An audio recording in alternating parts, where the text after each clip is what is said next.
Tonight, Ian takes aim. After hitting Cuba, the hurricane barreling towards Florida could now grow to a Category 4 storm. And direct hit. 3, 2, 1. All right.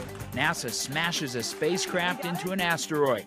The early results of the mission point to success. Plus, breaking history. He's very hard to advise because he has a very strong instinct himself and he fields opinions from a lot of different people, which I think is a strength, not a weakness. Former President Trump's son-in-law on his time as a presidential advisor.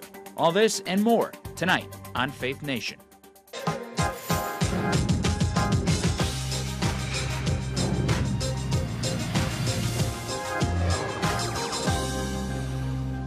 The Florida coast in peril. All eyes on Hurricane Ian. Welcome to Faith Nation. I'm Matt Gelka. The Tampa Bay area and much of Florida's west coast are bracing for Ian. Now a Category 3 hurricane, it's on track to be the strongest storm to hit that region in a century. As millions are now being urged to evacuate, disaster response teams are moving in. Caitlin Burke has the latest.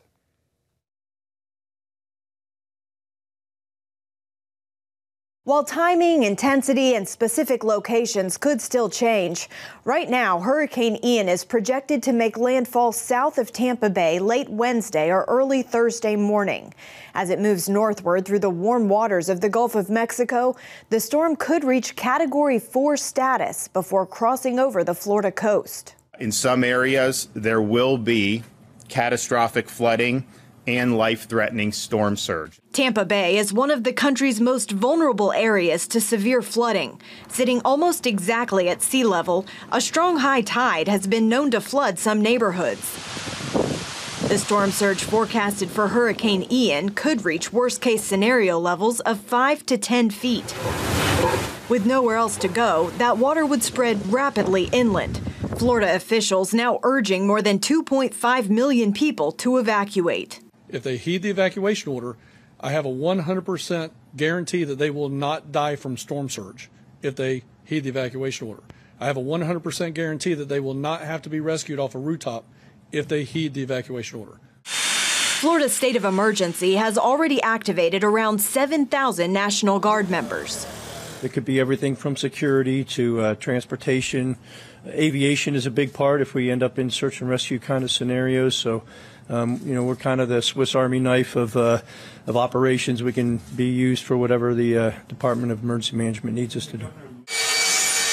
Operation Blessing is also on the ground there, ready to help in the days to come. Thanks to the support of Operation Blessing's partners, we are able to be here, ready to support the local community who will undoubtedly be affected by this storm. President Biden spoke with Florida officials Tuesday, promising the full support of the federal government. FEMA Administrator Deanne Criswell says storm preparation has been extensive and coordinated, with pre-staged resources ready to respond immediately. We have established a search and rescue coordination group that's going to be in Miami, and it includes members from FEMA's urban search and rescue teams, the Coast Guard, the Department of Defense, the Department of the Interior, as well as the state of Florida. These teams are going to coordinate search and rescue efforts by land, by air, and by sea. FEMA also has fuel, generators, food, and water supplies ready for distribution. State officials warn that all residents should expect to be impacted by the hurricane in some way. Weather forecasters now predicting the storm will slow to a crawl when it makes landfall, dumping as much as 25 inches of rain in some areas before it moves on. Caitlin Burke, CBN News, Washington.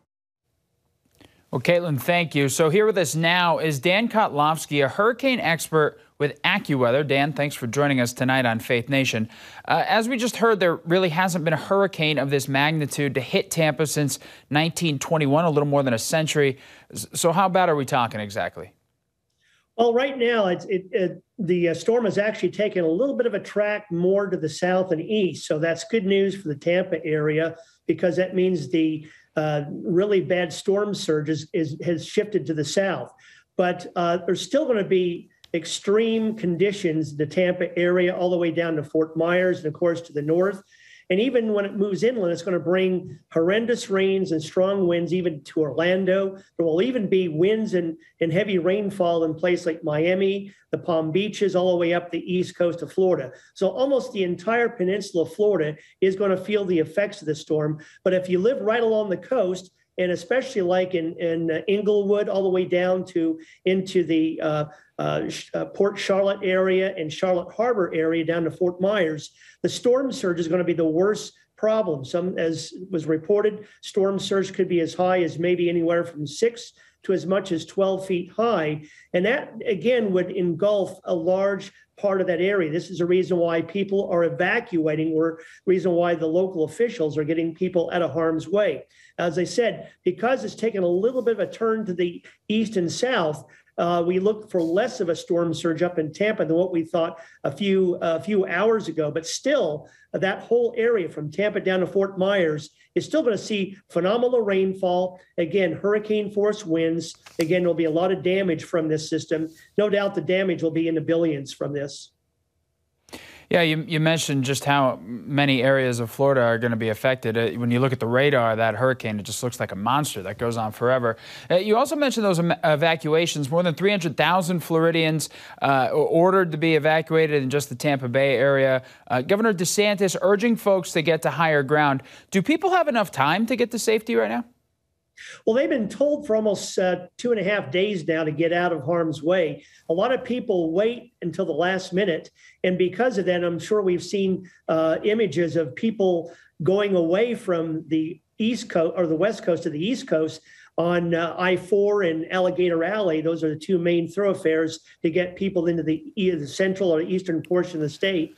And unfortunately, there's a massive traffic jam that's developing because of that. So a lot of people have evacuated, but they're still, usually in these kinds of situations, 20 to as many as 30% of the people wait until the last minute, and then it's too late to evacuate. The most vulnerable people are those that are near water. If you live near water and you've been told to evacuate, you need to get out of there immediately, because this storm is going to be making landfall about almost 24 hours from now. So there's very little time to get out in time to get out of harm's way. Now, the most vulnerable people are those, of course, elderly and those which have other conditions which don't allow them to move like the rest of us. So we certainly want to get those people out of harm's way. There are a lot of stubborn people, no doubt, but the government and the local officials are really trying to convince people to get out of harm's way.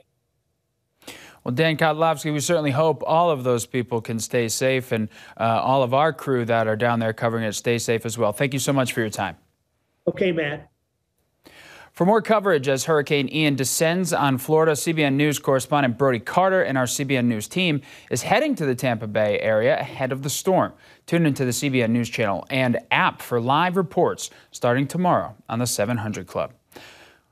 Moving on, the governor of Tennessee and Southern Baptist leaders are going after Vanderbilt's pediatric transgender clinic. They're concerned about potential harm to children.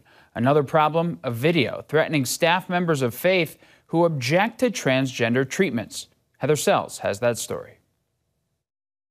Not only is Governor Bill Lee calling for a state investigation into the clinic's medical practices, Southern Baptists are citing religious freedom issues after chilling videos uncovered and released by commentator Matt Walsh.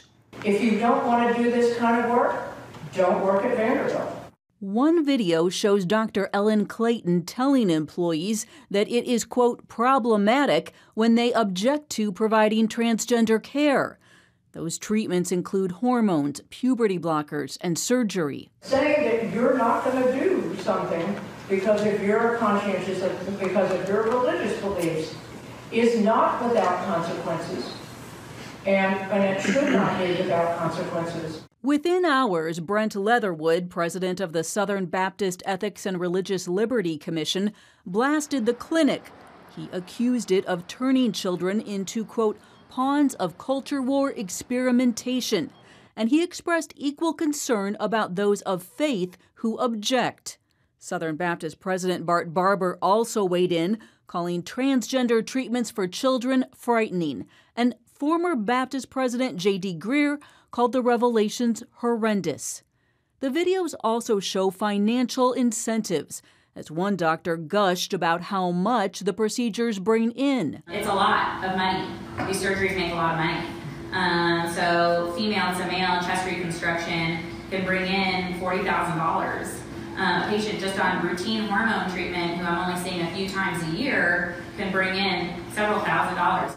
Now, in a historic move, Governor Lee wants to investigate, saying we should not allow permanent, life-altering decisions that hurt children or policies that suppress religious liberties, all for the purpose of financial gain. The Tennessee Attorney General's office told CBN News General Scrimetti will use the full scope of his authority to ensure compliance with Tennessee law. Vanderbilt disputes the charges, telling CBN News that Walsh's posts misrepresent facts, adding that Vanderbilt does allow staff to decline to participate in care they morally object to, and that it doesn't discriminate against them. TransBuddy provides trained peer advocates. Vanderbilt, known nationally as a transgender leader, declined to tell CBN News how many children it has treated since opening its clinic in 2018. Across the country, more than 60 such clinics have popped up in the last 15 years. Vanderbilt and others maintain they treat an underserved and high-risk population. A growing number of U.S. doctors, however, point to the lack of scientific evidence for these treatments, which can permanently mutilate and sterilize children. These treatments have gained rapid support in recent years from medical, political, and cultural heavyweights in the U.S. Now, the tide may be starting to turn, with states like Tennessee, Texas, and others pushing back. Heather Sells, CBN News. Well, you might have watched this last night. NASA sent a spacecraft to an asteroid with the goal of ramming the craft into it. And, at least for now, it looks like they succeeded. 4, 3, 2, 1. Oh my gosh. Oh, wow. Awaiting visual confirmation. All right. We got it? Kind of looked like an old school video game. The plan was to try to move the asteroid out of its orbit. The goal is to be able to change the path of a future, potentially killer space rock that might be on course to hit the Earth. And so far, all signs point to a successful mission. Well, coming up, is the government heading for a shutdown? Lawmakers rush to keep it open. That story next.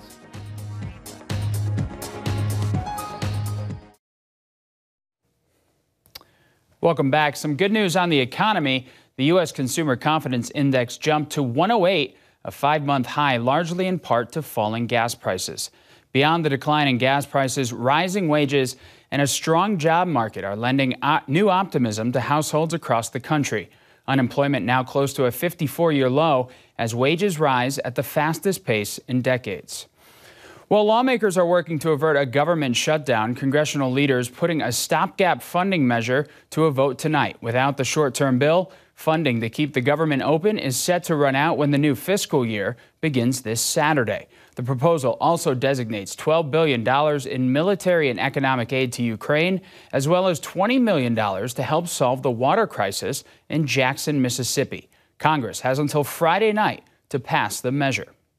New information tonight about the cost of President Biden's plan to grant forgiveness for some student loans. That cost? It could be up to $400 billion. That's according to the Congressional Budget Office. The CBO estimates up to 90% of eligible student debt holders will seek relief under the plan, but the White House pushed back on those numbers, saying it's unlikely that many people will take part. When we come back, Jared Kushner tells all. The presidential advisor and son-in-law dishes on his days in the White House. Coming up.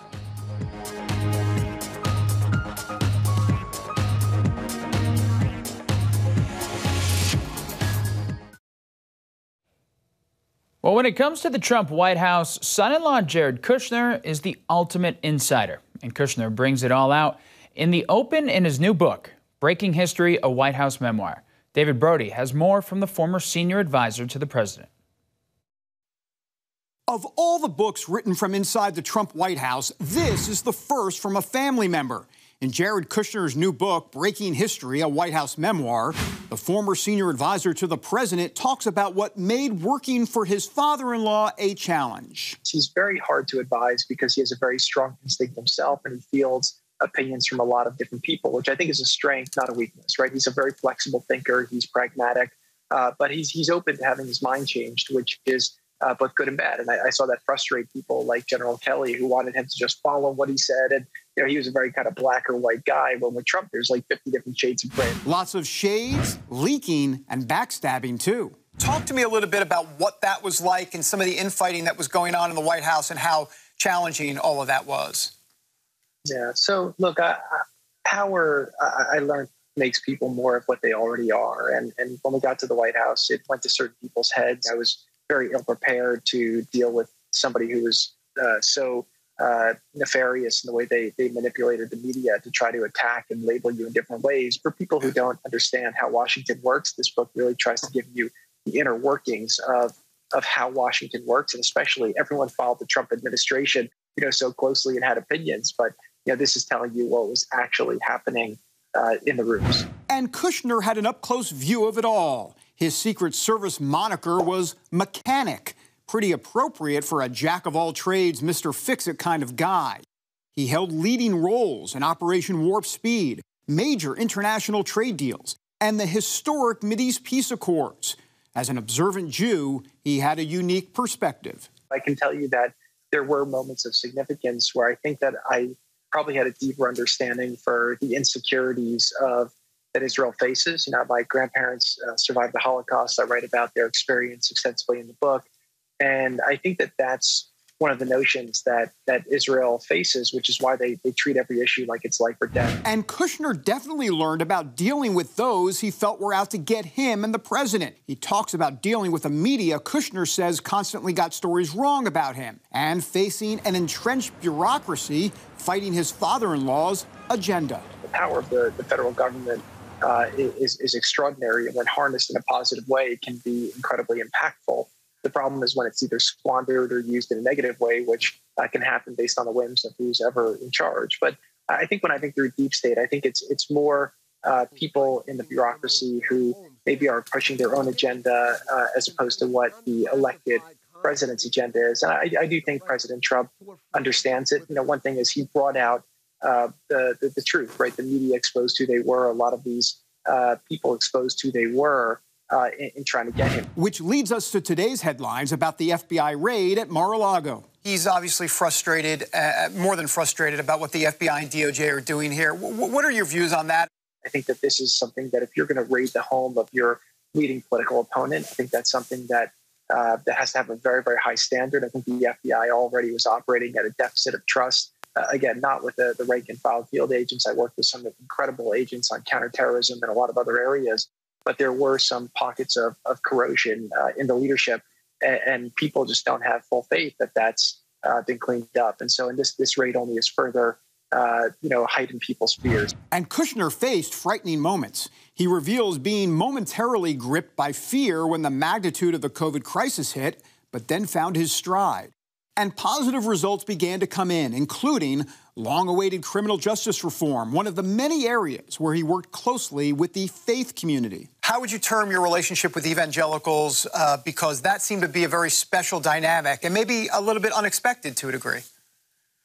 Very unexpected. Again, as a Jew who was living in New York, I didn't have a lot of exposure to the evangelical community. I first met actually Paula White on our trip up to Liberty University. I think it was the first day I met you as well with President Trump in 2015. And that opened my eyes to the evangelical community. And they became incredible friends. A lot of people with a lot of wisdom, very positive outlook. He says the media never had a positive outlook or gave his father-in-law a fair shake when it came to his accomplishments. When you report fake news, which CNN does a lot, you are the enemy of the people. I think the accomplishments of the administration, it didn't happen by accident. And again, I wrote this book, so I want people to understand how that occurred, even in such a hostile environment, when the media doesn't want to acknowledge that during President Trump's time in office, there were some incredible things that were accomplished and they weren't easy to do. Neither were the long days or pressure of those 4 years in the White House. A wild whirlwind, in short.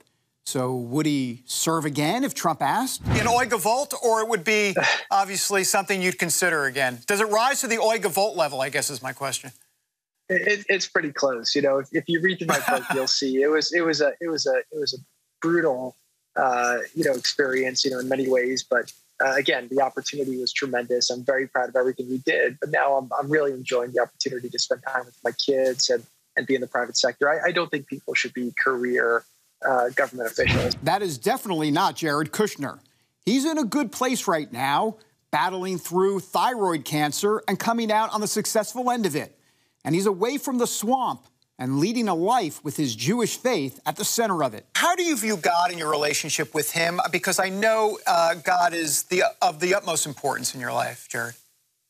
Yeah, so I've always believed in God, and I think that it's something that, you see in the story that I write, that I believe the hand of God is in it. And I believe that, God wants us to do the best we can with what he gives us, but you have to have faith that that'll happen. And one lesson I've learned too is that, in my life, there's sometimes when I thought that I had setbacks that were bad. And I think that God gives us what we need in order to accomplish what he wants us to accomplish. And you learn from all the things that occur that aren't in your preference. So my faith is important to me. I pray every morning, and I try to teach the lessons of faith to my children. David Brody, CBN News, Washington. Well, coming up, a deaf dog meets his perfect match. The heartwarming story next.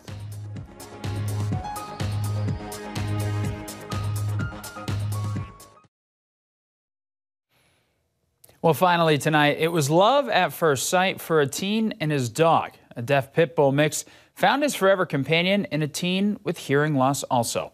14-year-old Walker Cousineau spotted the dog on a Michigan Humane Society's Facebook page. Walker, who also has high-functioning autism, found emotional support in the 6-year-old pooch named Dave, who took to Walker right away. The family was surprised to learn that Dave already knew sign language commands. The pair's friendship, a perfect reminder that there is family for every pet awaiting a second chance. They call him man's best friend for a good reason. Well, that's going to do it for us tonight. We'll see you tomorrow.